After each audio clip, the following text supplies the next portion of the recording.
for lab M1, well, I can just pull up the message. I was going to ask where it needs to be pointed. Okay, it's going to be similar to your ops on Sunday. We're going to want a view into the AAU and just a general over-the-shoulder view as well, but the PD will be able to give you more of that information here in just a minute.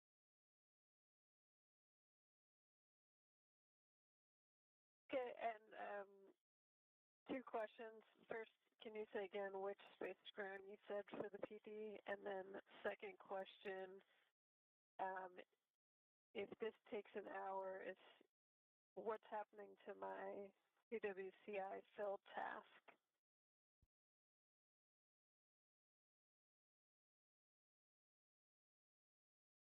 It's going to be space to ground 4, and hopefully this won't take too long, but in the case that it does, we are going to defer that activity. Okay, copy, and I'll switch over to space to ground 4.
Kuban Station and Q for CGS2. And Satoshi, good afternoon. At for GS2. Hey, Tommy. On your concurrence, ready for starting the task.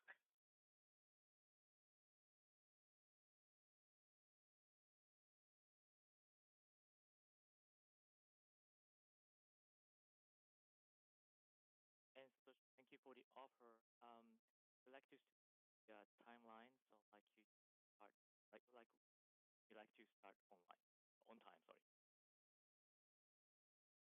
Okay, on time, 1655 GMT. Thank you very much. My pleasure. And Tommy, I set on camera 2, looking down the camera. You are welcome to come on board. I mean the microscope.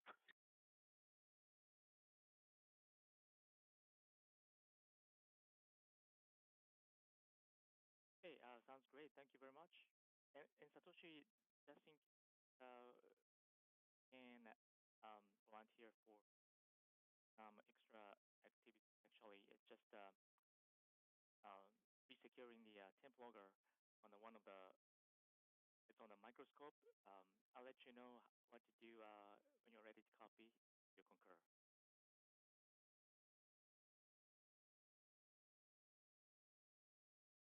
Okay, ready to copy. All right. I'd like you to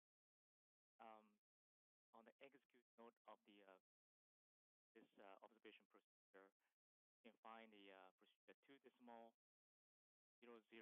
It's a reference only procedure in the execute mode. I'd like you to open it and refer to the 23.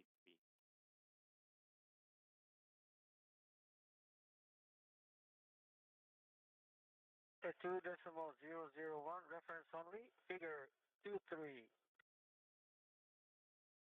A good copy.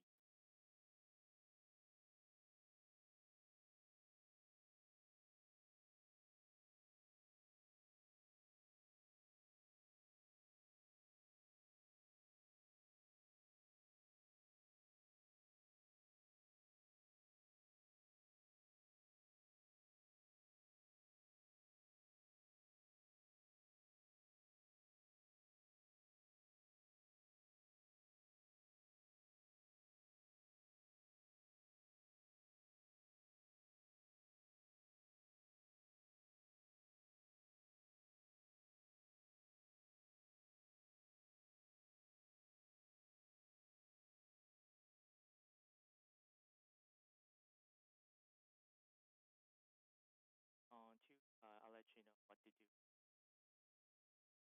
Figure 3.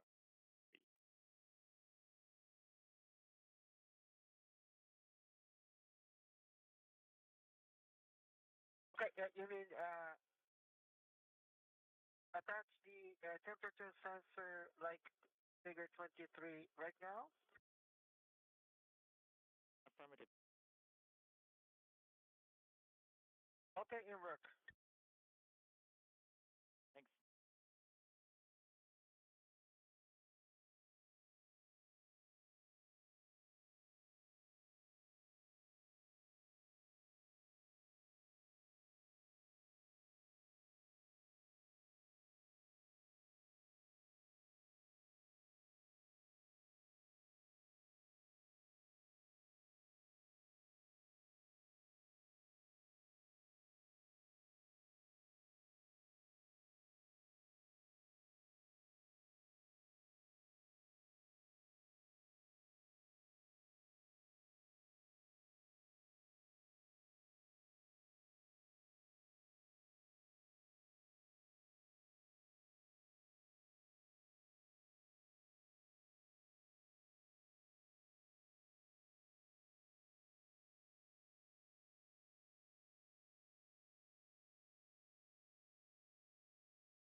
Tommy, I have a question about the temperature sensor location.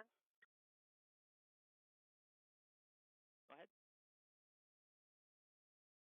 Okay, the tip of the temperature sensor, does it need to be exactly in the, like figure 23?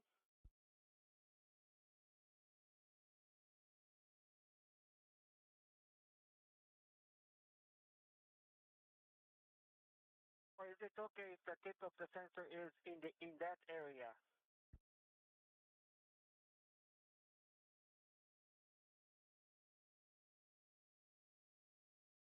Yeah, Satoshi, as close as figure 23 will be great, but of course with this effort. And most important part is that the sensor part is just closely attached to the surface of the microscope.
Scuba station on 2.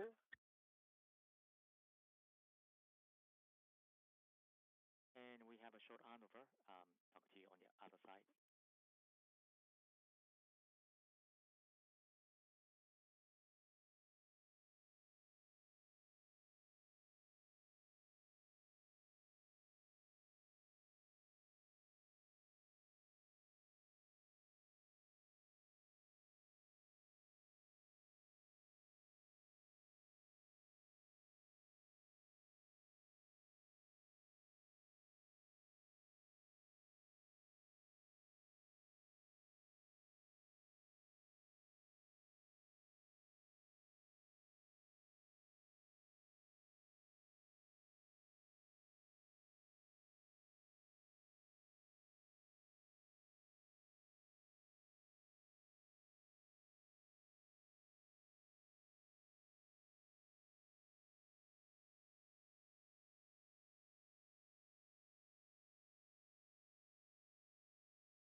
And Satoshi on 2 back. Go ahead.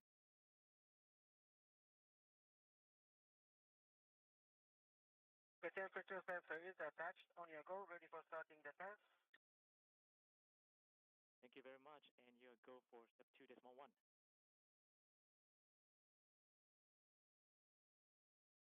Oh, step 2.1.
Station on 2. Go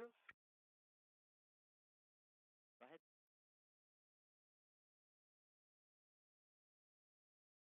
It's 2.8. Golf 202 on the left. Mike 202 on the right. That's a good number, and thank you.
Station on 2 for CGS2. And go ahead. Sammy, confirming question. Today we are taking out Mike 204 and Golf 204.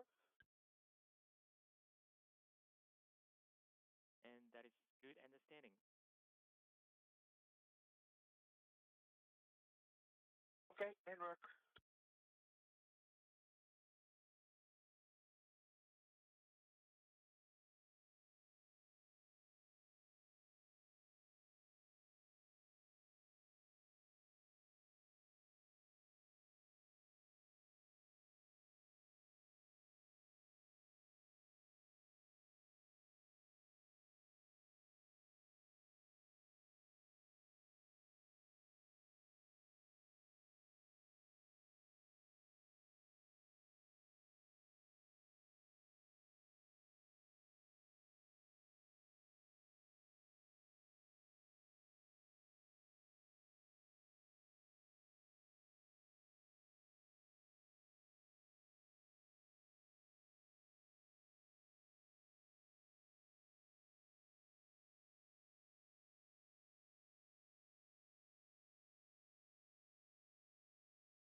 Okay, Tsukuba station on 2, Mike 204 taken out, and Mike 202 put in as replacement. Thank you very much.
Bus station M2. Do I have go for step 4.2.4?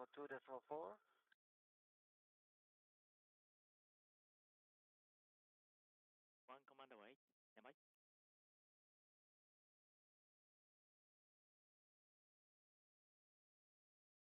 And Satoshi, you go for step 4.4. Right.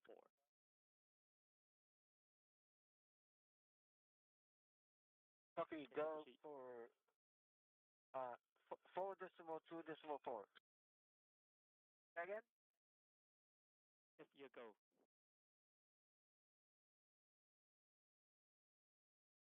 Copy, go.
Bus station M2.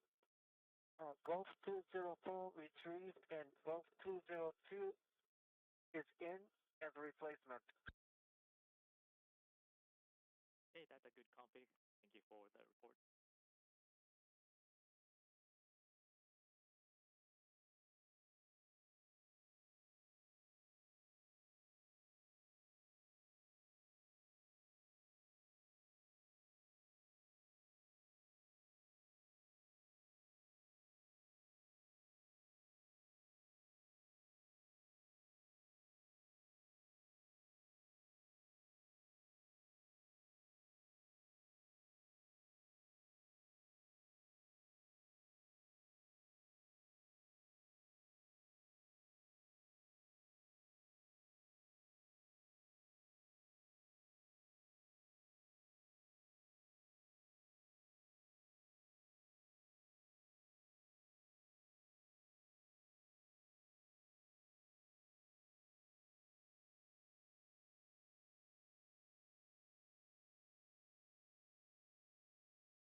Station Houston on 2 for Andy, and stowage follow-up when you're available.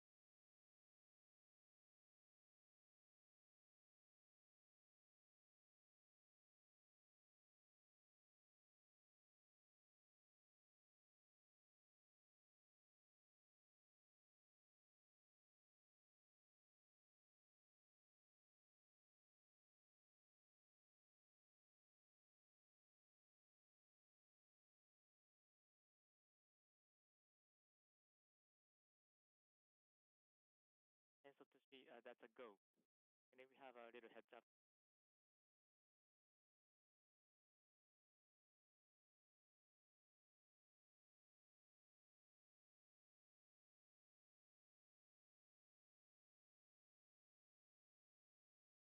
Okay, yes, we have a heads up, and thank you very much for yesterday. You pressed the forward side of the chamber.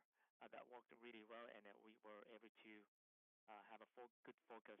And so we'd like you to do the same for today. How copy so far?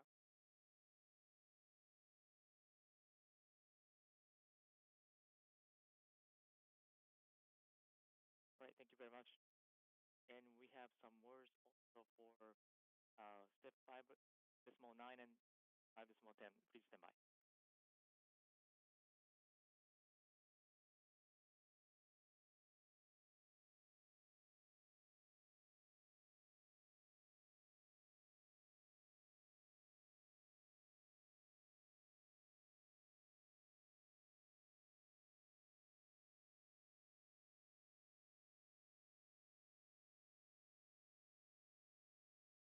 And Satoshi,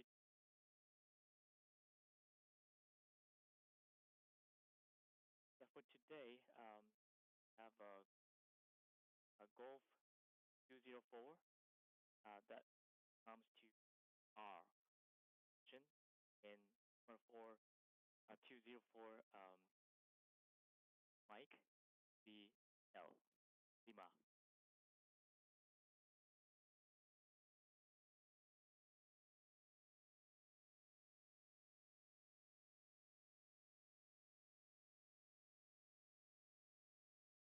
That's good copy.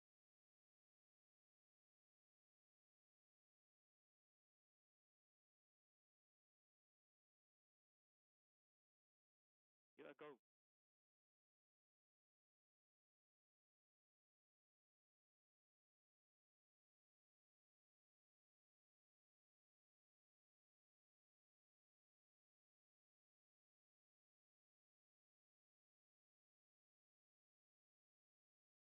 Back on 2, Scuba.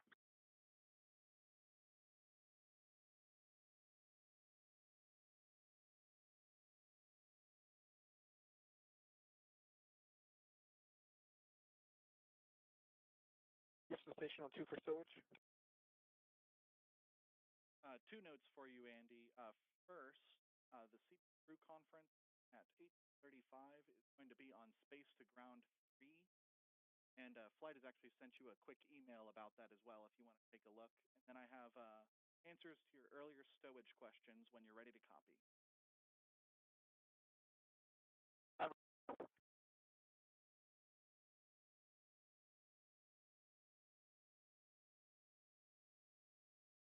And sorry, Andy, you did not copy your last. I'm ready to copy. All right, so for step 65.05, the stowage location we'll put you in is Columbus 1, Deck 4, Charlie 1, Delta 1 locker. And we are looking also for an assessment of the fullness of that locker.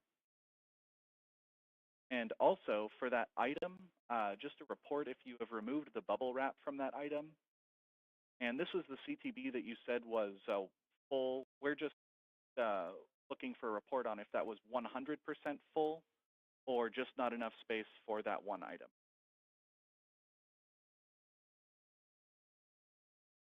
Yep, so I unpacked so 65.05, I don't have stood pack right in front of me. That's the let's see, what is it called? It's called the placard container, correct? Good words. Yeah, I unpacked that from, I think, 3 bubble wraps, and they got smaller and smaller, and my hopes got bigger and bigger, but eventually it was still too big to fit in the half CTB, which is interesting at the seams. I mean, it is 100% full, if not a little bit more. I mean, I had to really push things down to close the zipper, because there were already some items in there, and then I had 6 bags of, well, I can't remember what the previous step was, but like six bags of something, some kind of cartridges. Copy all, and we Swaps, copy that maybe. that bag is 110% full.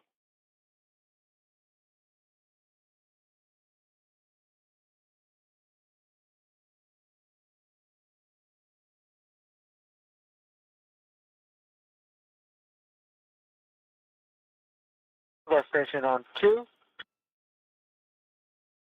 Go ahead. Okay, Tammy, Golf 204 to the right, Mike 204 to the left. That is correct. Good config. Thank you.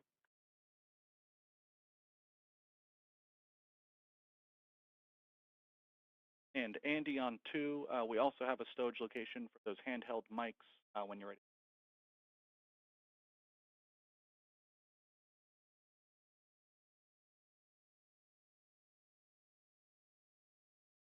I'm ready to copy.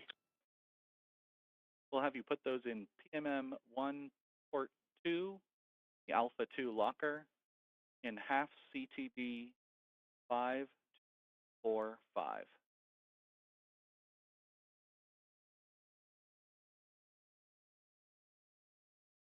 I'm sorry, say again. I had to hang up one of the other loops. You got stepped on. No worries. Those handheld mics will go in PMM1 port 2, Alpha 2 locker, half CTB 5, 2, 4, 5.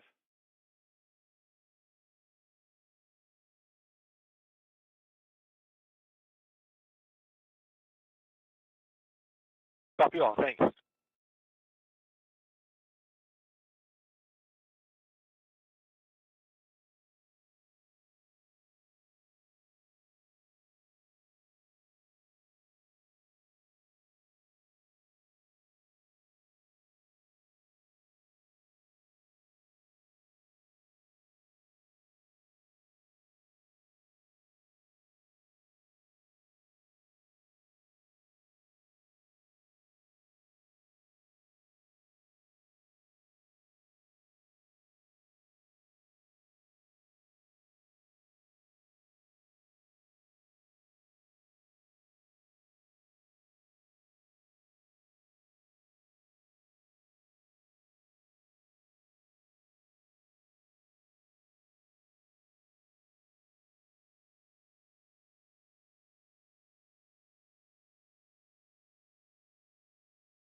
Stations ground 2 for Satoshi. Just a reminder, I'd like you to press the left side of the chamber.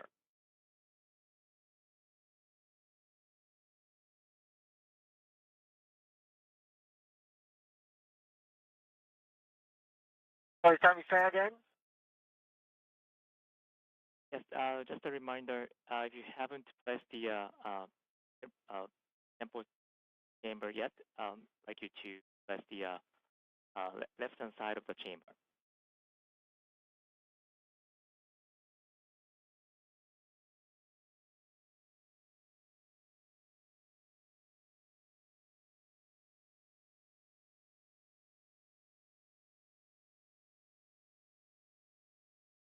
Sorry, tell me, what step are you talking about?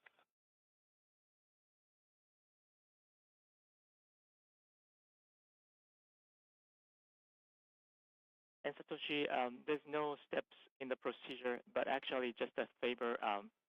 If you happen to press the chamber like you did yesterday, I'd like you to press the left-hand side of the chamber from the top side so that we can focus.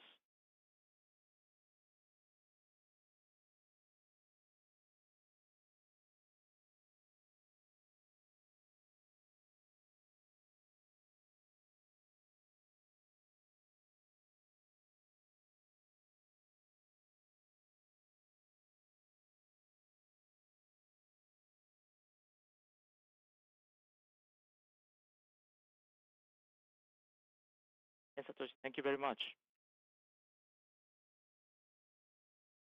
Perfect.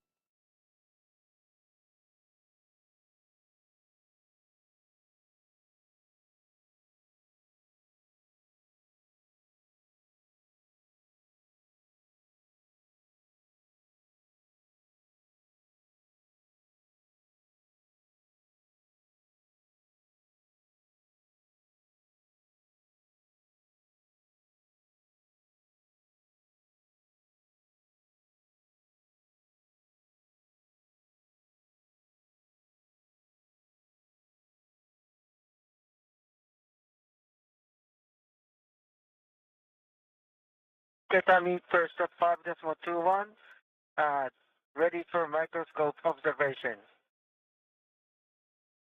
Copy. The observation will be in work. Thank you very much. お疲れ様です。ありがとうございます。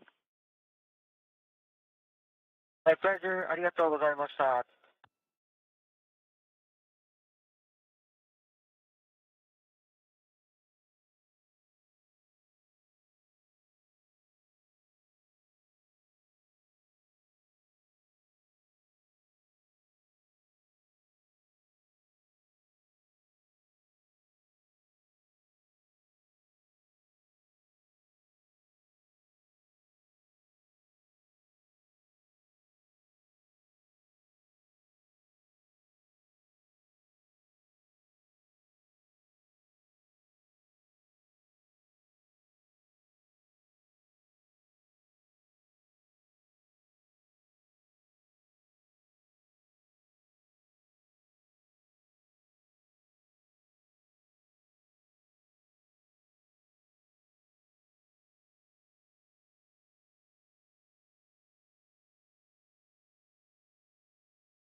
Hi everyone. So I've been receiving a lot of questions lately about how to use a French press, so I thought we'd dive into that today. I've got a couple different recipes I'm going to show you. You can make hot coffee, you can make cold coffee, and you can even make kind of a latte sort of thing. Maybe not a latte, it's definitely a cafe au lait. But we're just going to call it a latte for now because it's probably the closest you're going to get if you don't have an espresso machine. Anyways, French presses are awesome. I've got 2 of them here and they're great. They're how I started brewing coffee at home, and they're super easy and affordable, and now that I've got my barista apron on and I feel like a barista again, let's get started. Okay, so if you haven't seen a French press before, this is what it looks like. What I'm pulling out right now is called the plunger. It's what's going to end up separating your coffee grounds from your water. Super easy. We've also got this little nifty scoop that you can scoop out your coffee grounds with. It's kind of one of those like little premium functions of a French press if you get one of the more expensive ones. Then you have your glass carafe and your stainless steel container so you're not touching hot glass. You can really easily pull these apart to clean them and then super easily put them back together, just as I'm doing right here. So that's a French press. Pretty easy, pretty straightforward. Let's move on. Now today we'll also be using these beautiful mugs supplied to us by Created Co. They're an amazing company that I've been following for actually a super long time. I've seen them a ton at conventions, and I was really honored when they reached out to me and asked if I want some of their mugs. So I'll link them in the description. Please go check them out, but we'll be using these today. All right, now that I've explained everything, let's move on to our first drink. So we're just going to be starting out with hot coffee and a French press, the basics, if you haven't ever done that before. If not, feel free to skip forward. So we're going to have hot water and coarsely ground coffee here. I just got it freshly ground, that's why it's in a paper bag. Don't mind that too much. Now, just in case people don't have scales at home, I figured I'd give this to you in cup measurements. So this is an 8-cup French press, and we're going to be adding roughly 3/4 cup of coffee, so 12 tablespoons. You can do it by weight. You can also mess around with adding more or less depending on how you like it, so feel free to play around. This isn't set in stone, this is just a taste, and there's no real wrong way to do this. Alright, so we put in our coffee, swirled it around so it's a nice, flat, even bed, and let's put in our water. So the first thing I'm going to do is slowly dump in just a little bit of water, just enough to basically cover all the grounds in there. And then I'm going to give it a quick stir with my spoon. This is just to make sure all those coffee grounds are initially saturated with water before dumping in the rest of it, essentially just filling up the French press so it's fully immersed. And then we're going to be putting back on that little lid / plunger. Don't plunge it, by the way. Leave the plunger up. It's going to look really wonky with it up, but don't touch it. Just let it sit there. And I'm going to set the timer for 4 minutes. And what you're about to see here is my Google Home being way too loud. Anyways, about 4 minutes. Again, that's a number you can play around with, but after you figure out how long you want to brew your coffee for, whether it's 4 minutes, 4.5, 5 minutes, just don't touch it. Like, it's gonna suck, but you just gotta stand there and wait. Although, in the meantime, this is the chance you can get to get that creamer, to get your sugar. Personally, I like my coffee pretty sweet. I'll be honest, even though I've been a barista for a while, I still don't drink it black a lot. So I'm gonna add a little bit of chocolate and potentially a little bit of milk if we're feeling fancy. Who knows? We'll see how it goes. I just kind of play around in the moment. But just get everything all set up. Clean some stuff up, put your hot water away, do whatever you need, but you have 4 minutes to just chill and be productive. Or not productive. Totally up to you. Okay, I think our coffee is almost ready now, so I'm gonna... Nope, don't touch it. Stop touching it. Don't press down the plunger. Just wait. That's a good idea. Get your drink all ready. So I added a little bit of chocolate, and now it's time to plunge. Alright, so here's the trick. You want to very, very slowly start plunging down. You don't want to do it super aggressively, otherwise you have the potential of spreading your grounds throughout your drink, which you do not want. You want them to be pressed against the bottom, not in your cup. So slowly plunge down, and there you go. You've got about 6 cups of coffee at the end of all of this. So I poured it in. You can see I had my little bit of chocolate there, and that's a pretty solid cup of coffee. So there you go. That's way number 1 of using a French press. Pretty traditional, the way you're going to standardly see it used, and it's great. But let's move on to some other things it can do. Now, in my last video where I gave a cold brew tutorial, a lot of you asked if you could do this in a French press, and the answer is, of course. Yeah, absolutely. Now, we're going to be using about a 7-to-1 ratio of coffee to water, so I'm adding a little bit over a cup of ground coffee here. Again, this is another thing. You can just play around with it. You can change up your ratio, you can add more, you can add less. There's no real wrong way to do coffee, honestly. Just drink it the way you want to drink it. So I've got my coffee all added here, and the next thing I'm going to be adding is distilled water / filtered water. Either one is great. Again, I mentioned this in my last video, which I will link in the description, but if your water has any sort of like chemical taste or any sort of minerals or anything like that, you want to make sure those are taken out because they will affect the taste of your coffee, believe it or not. So again, filtered water, distilled water, anything like that is fantastic. The quality of your water drastically affects coffee, and that's something not a lot of people realize. Now, we're going to put the plunger back on. Again, we're not going to plunge it, and we're going to take it over here to the fridge. I prefer to brew my cold brew usually for about 20 hours, but 18 to 24 hours is usually around the standard range. Now we take it out and plunge it, and there we go. 20 hours later, or overnight, or whatever you want, you've got cold brew. Now, I usually would put it in an iced cup, but we got these beautiful mugs here, so who cares? We're just going to be on the wild side, and we're going to put our iced coffee in a hot mug. I'm adding the finishing touches of a few ice cubes, and there you go. A really nice cup of cold brew for a hot summer day, or a rainy day, or a cloudy day, or a snowy day, or I'll be honest, I could drink cold brew all day, every day, any day. Let's be honest, it's super good.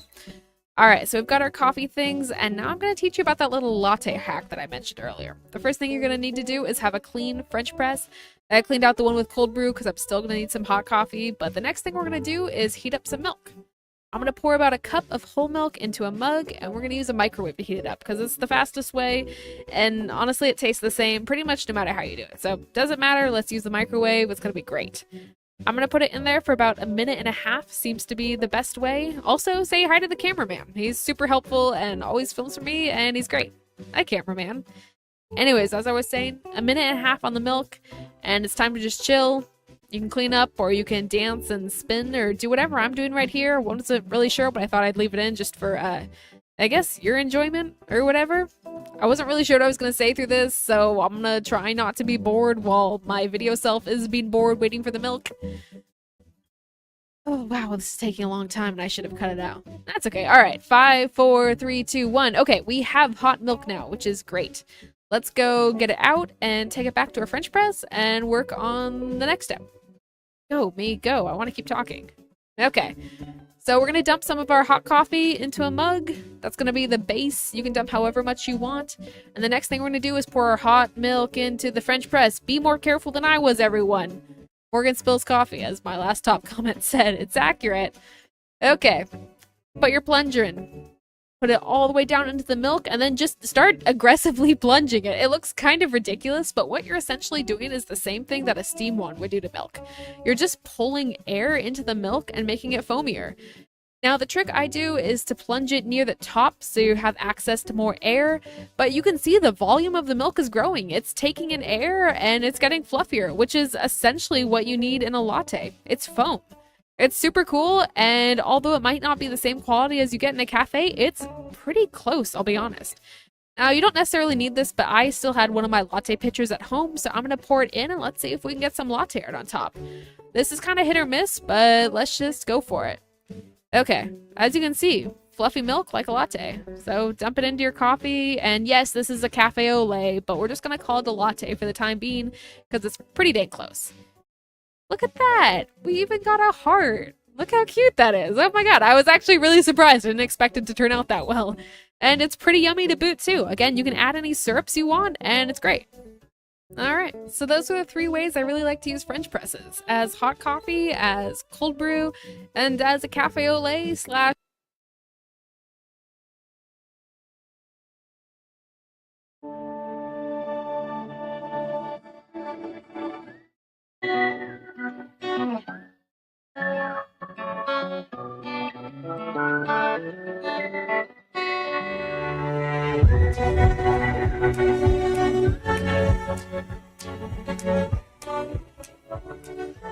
Today we're going to be reviewing this. It's American Press. And I didn't say that wrong, that's actually the name. It's not the American Press, it's not an American Press. The name is It's American Press. Now I'll do my best not to start this at a disadvantage for having a kind of weird name. It's sort of a French press, but it's really not actually. It is about £60, which is not cheap, or I think about $80 in the US. So certainly an expensive way of doing things, but it's not really a French press. And I know it says it's not a French press, it says it's American Press. But but I need to explain what I mean by that. Now, a French press brewer is an infusion brewer. All of your coffee hangs out with all of your water for a period of time. You get all the flavor out, and then you strain the grounds from the liquid and you have a good time. This is totally different. I'll explain. Inside here, there is this little kind of pod, they call it, which is a space in which you put your ground coffee. There's a little mesh at the bottom there, and there's a mesh on the top too. And then you fill this with just off the boiled water, and then you're going to press this little puck of coffee through the liquid, which is really interesting. It's actually much more like an espresso in that way, that you have a kind of column of water passing through a puck of coffee. It's a bit like the Delta press, which works a little bit like this, and again, was totally different to the AeroPress, which was also an infusion brewer. So this should be interesting. It's a little bit unusual. It's a little bit expensive. Off the top of my head, I don't really know where to grind. So I'm going to go somewhere around like a 2-cup V60, you know, like a medium fine kind of way. See how that brews, see how that goes. Let's get some coffee in this, some hot water in that, and make its American press. I can't say that like that anymore. So I have my brewing accoutrement. It's quite a simple setup here, from a cup through to some hot water. Now, the little pod that you dose into is actually pretty small, so I could see it easily being a little bit messy, but, you know, I've done okay. Now, that's 20 grams in there, and I'm going to brew probably more like a 60 grams per litre thing here, because it's not an infusion brew. It's a percolation. So let's put this together.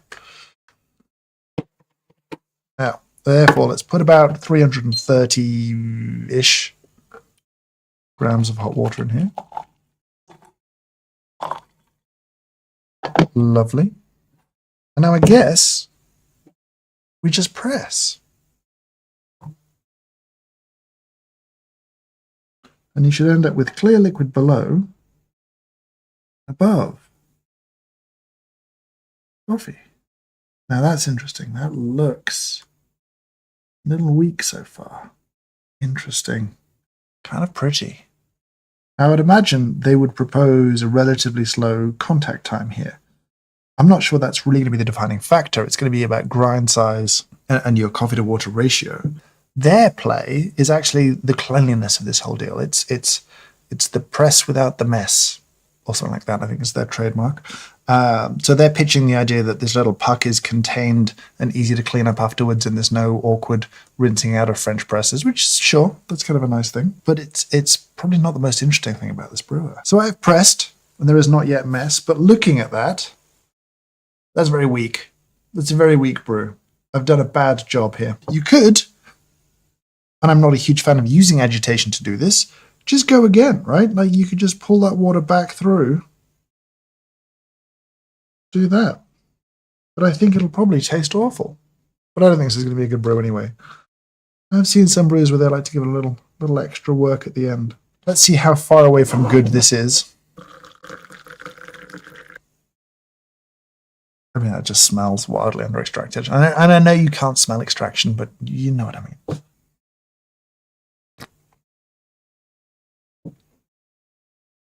Not unpleasant, but not pleasant either. My fault, for sure.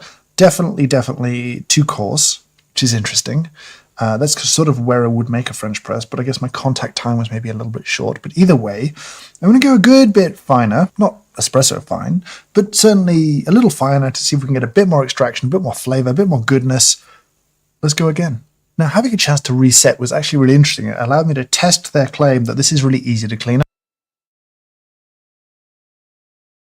La cafetière à piston, or the French press as it's known in other parts of the world, is one of the most common brewing methods out there. It's a brewing method that many people love and also one that many people can't stand. I sometimes hear people say that it's a very easy and forgiving method, and I don't find that to be the case at all. When I first got into coffee, I really struggled with the French press, and actually it was so much I completely gave up on the brewing method for several years.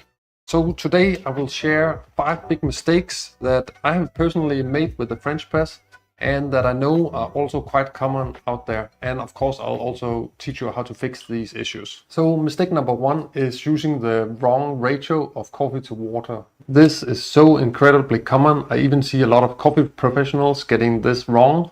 And I can understand why, because it's actually quite counterintuitive and difficult to understand. The short version is that French press is actually not as efficient a brewing method as drip coffee. So you need to make French press a good deal stronger than you would with drip coffee. You've probably heard about the golden ratio for coffee, and that's a certain perfect ratio of coffee to water. Some people will say it's 1:17 to 1:18, but this is actually a misunderstanding. The main research about this was made in 1957 by Professor Ernst Lockhart. And his main suggestion is actually not that you need to use a special golden ratio. Instead, he observed that there is a target range for strength and for extraction percentage. So why is this important? Well, the way you calculate the extraction percentage is actually not the same for drip coffee and French press. Now, this is all very geeky and complicated, but the key thing that you need to know is that a good ratio for French press is usually 1:14 to 1:15, or we could also say around 66 to 70 grams of coffee to a liter of water. Mistake number 2 is working against the crust. So what do I mean by that? Well, when you brew French press, the coffee will naturally float to the top and form a crust. Many people believe that the crust is a problem and that they'll need to stir it up before plunging. But what happens if you do that is actually that you energize a lot of the small fines, the small particles in the brew, and that means that they will have an easier time getting past the plunger and into your cup.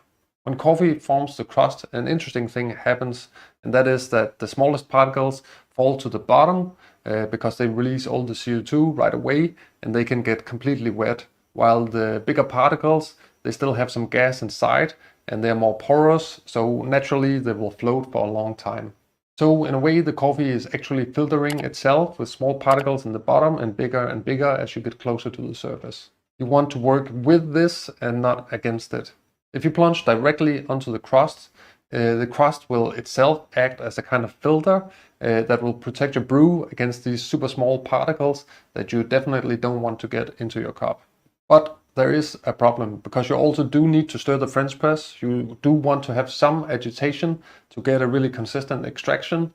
So the solution I suggest is stirring with a spoon after you put in half the water. Just do a quick north, south, east, west, and then you can get all the grounds mixed up.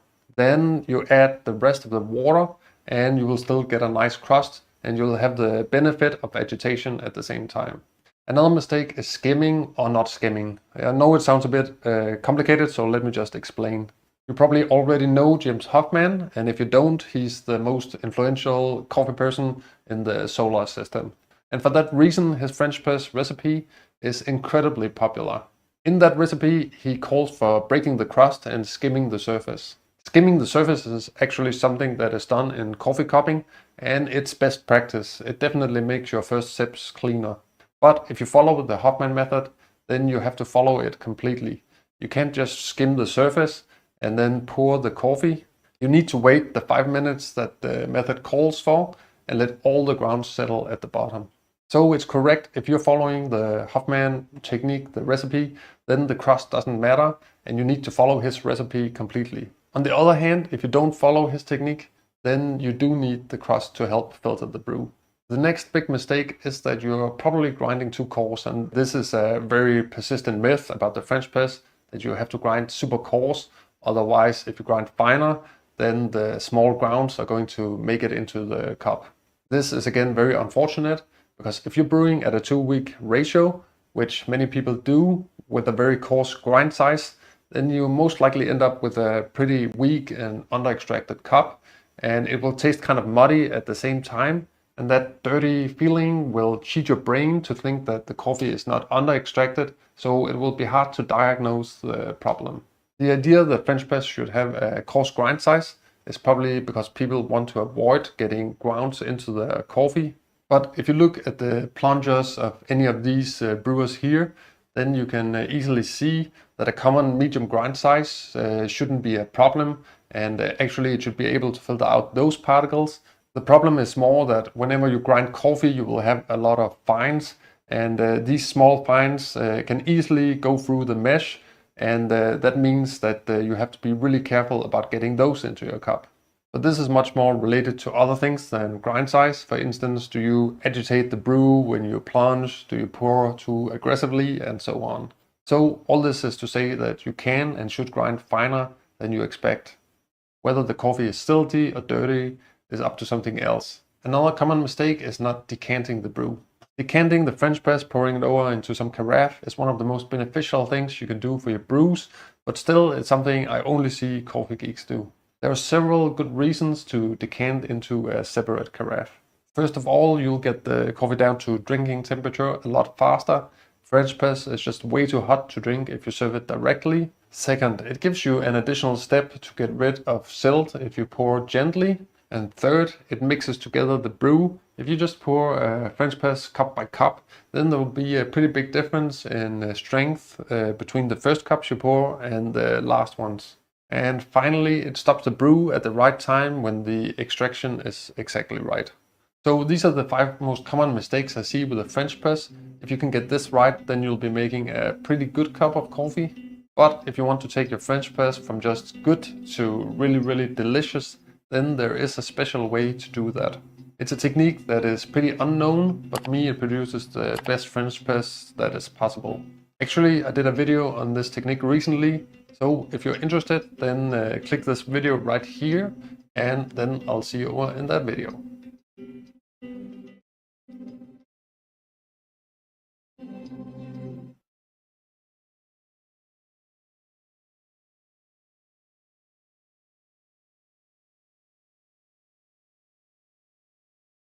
Hey, I'm Rob McGee, and this is a no-frills guide to brewing great coffee with the French press. Okay, this is a 34-ounce French press that I bought at the grocery store. I've pre-warmed it with tap water.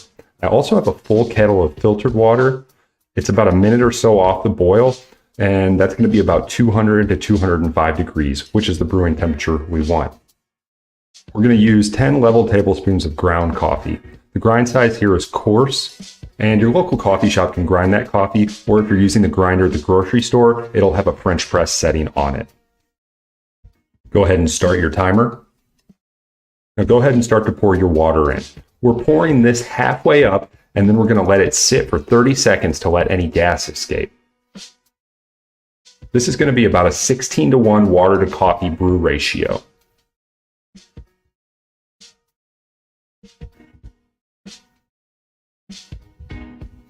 When your timer hits 30 seconds, go ahead and give the coffee a stir.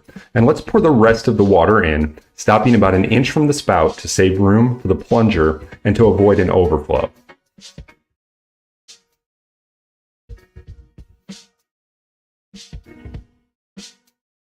Put the lid on and wait until your timer hits 4 minutes.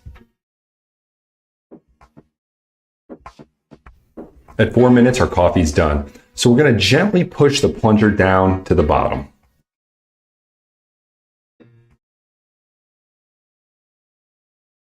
Let it settle for about 10 or 15 seconds and make sure the slots on your lid are lined up with the spout.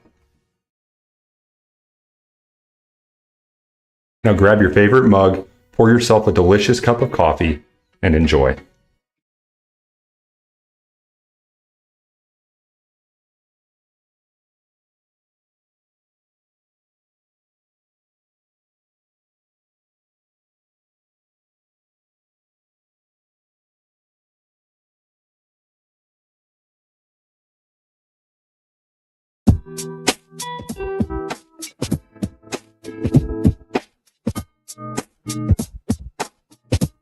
Today we're doing French press coffee, and as usual with our coffee, all the details are what make this a much better process. So with French press, it's really defined by the metal filter itself and the fact that we're actually immersing the coffee in water itself. So this would be referred to as an immersion method.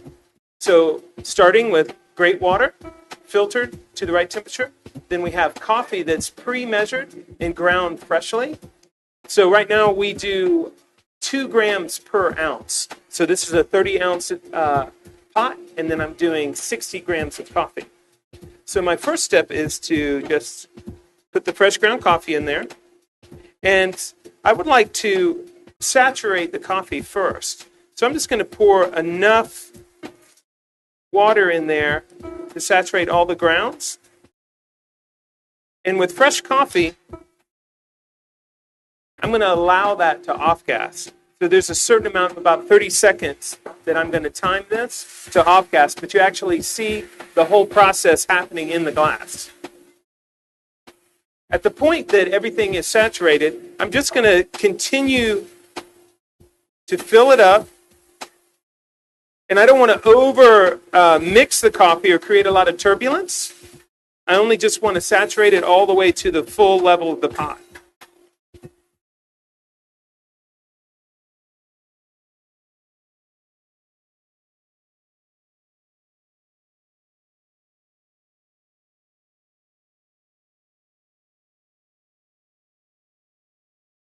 At this point, if there's any clumps related left in there, I'm just going to mix those in so that all the coffee is brewing at the same time.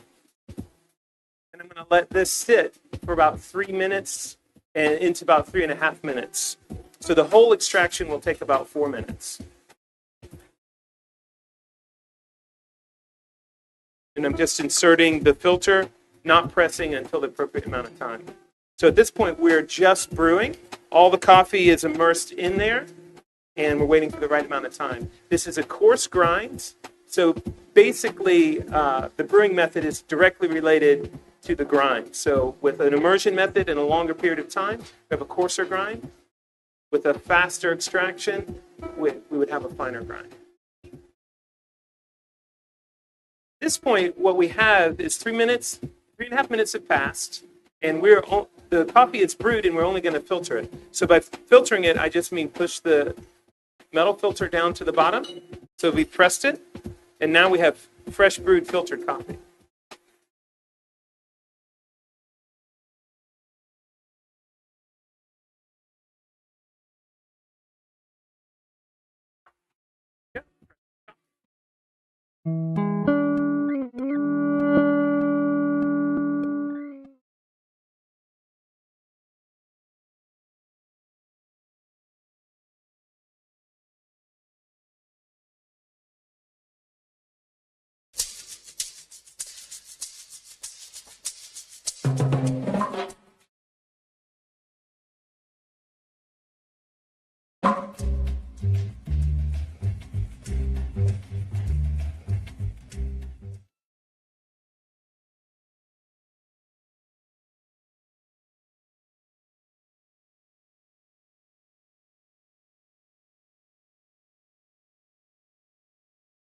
Good evening, Houston, Huntsville, Munich, Scuba, Moscow. Expedition 70 is ready for DPC. Good evening, Expedition 70. You guys really went choo-choo like a steam train through your timeline today.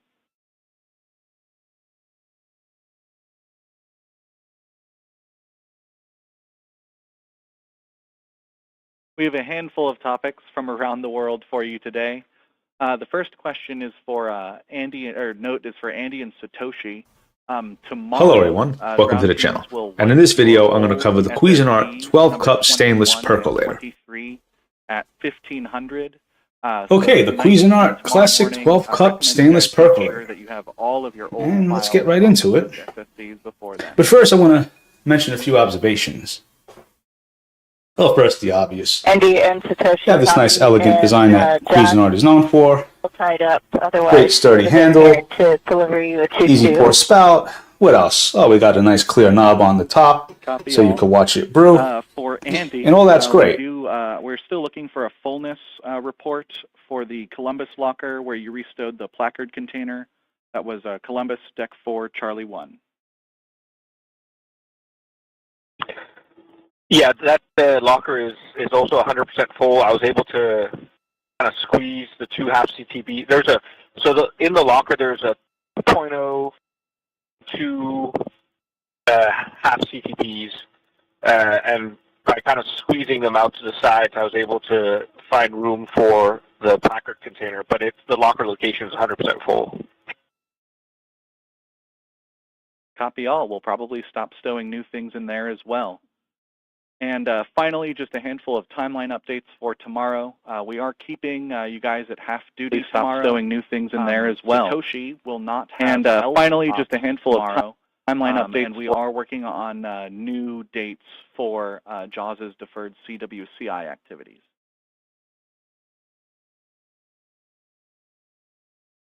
Copy. And if you have no other questions for Houston, I'll hand you over to Huntsville.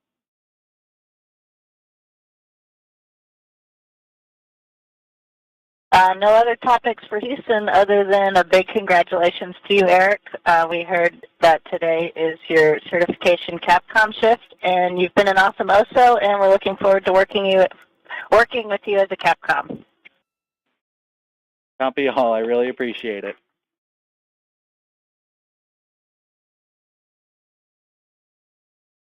And with that, good evening, Houston, and we're ready to talk to Huntsville. Good evening from Huntsville. We only have one topic tonight for Andy. Earlier today, you temp stowed a Nanoracks Mod 9 item at Columbus Aft 1. We found a spot for that to live at. You can put it at Columbus Deck 4 Echo 2.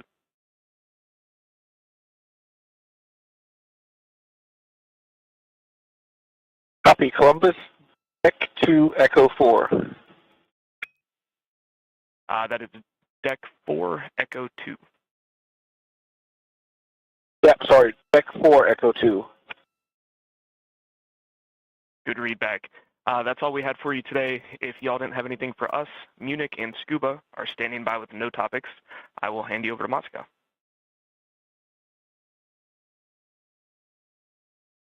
No other topics for Huntsville. Thank you. Nothing for Munich and Scuba. Thank you guys as well. And Добрый вечер, Москва.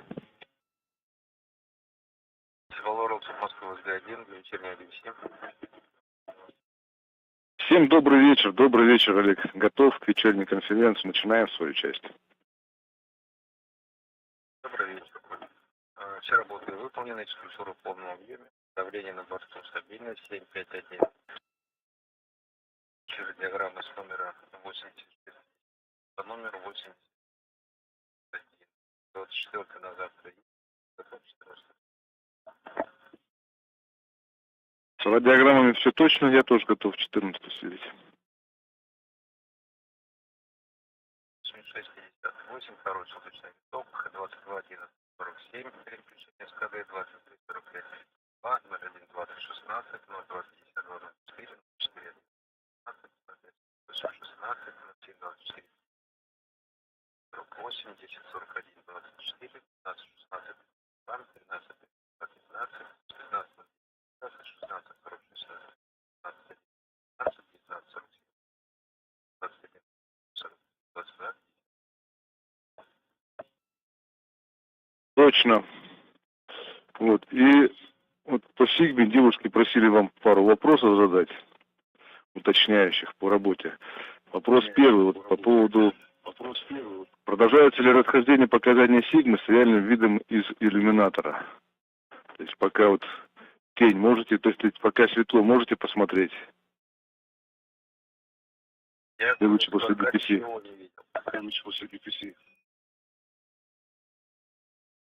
Николай, я вот делал съемку весов по эксперименту Дубрава и Ураган. И это было сегодня утром, расхождение было примерно минуту-полторы. То есть Сигма уже показывает, что ты там, а только через минуту-полторы там окажешься. Это вот было сегодня утром.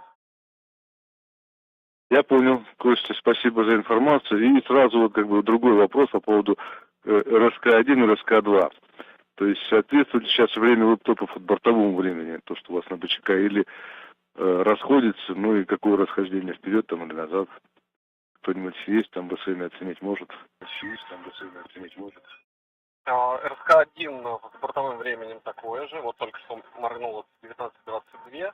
РСК-1 на минуту как раз пишет, показывает 19:23. РСК... Так ты все про РСК-1 говоришь, что сначала нормально, и оно же бежит на минуту. Пардон.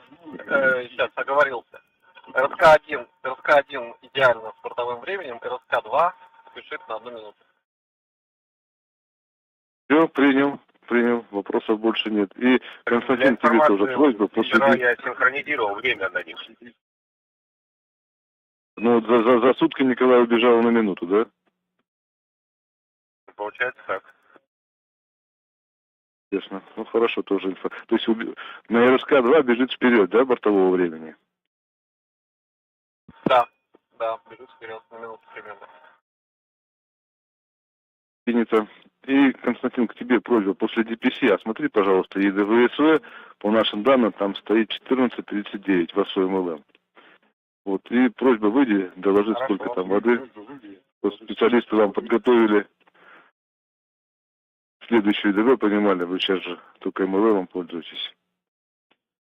У меня все вопросы к вам, к нам. Какие-нибудь вопросы, пожелания? Да, вопрос, Коль. Мы все-таки менять будем сегодня?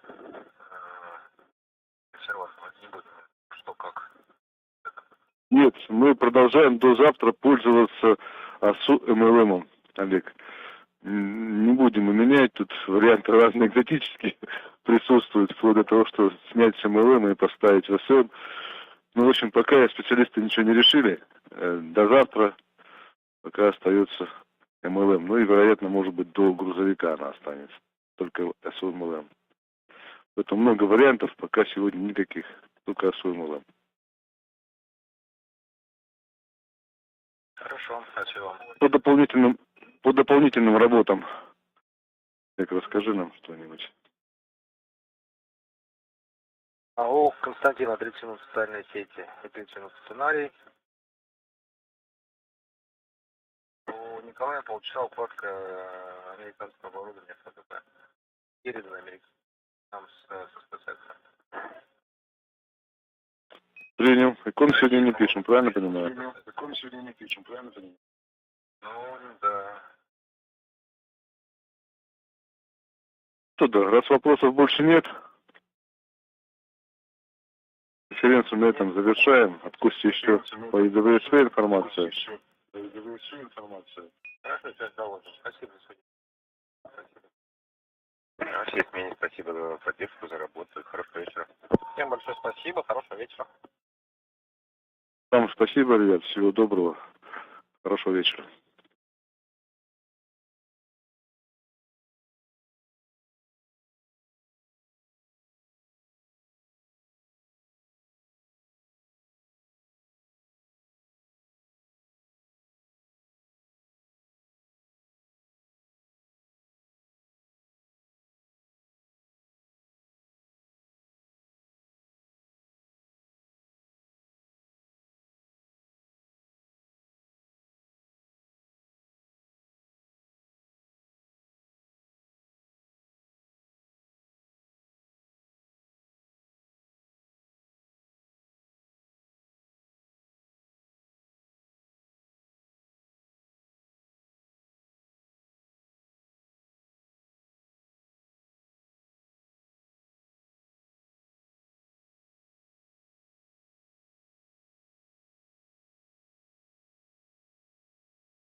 Москва, Возгрейдин. Отвечаю, Возгрейдин. Колю ДВСВ 1484, литров 7, наверное.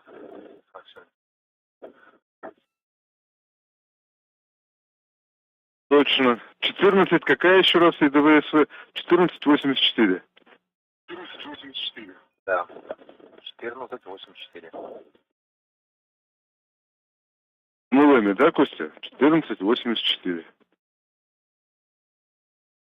Нет, Олег, Коля, ты меня же спрашивал в СН, по-моему, нет? Не-не-не, я Костю просил... Не-не-не, Костю просил в АСО МЛМ. Ну, понятно. Ну, наверное, мы неправильно друг друга поняли. Может, я ошибился. Все бывает, извините. Надо в МЛМ. А какой цитат услышал? Я вот в МЛМ нахожусь, 14.39, около 4 литров остаток. И 14.39, около 4 литров. Но это меньше, чем мы предполагали, поэтому завтра вам будут готовить. Да, все верно, хорошо. Константин, все, спасибо. Еще раз всего доброго, хорошего вечера. Всего доброго, хорошего вечера. Хорошего вечера.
you.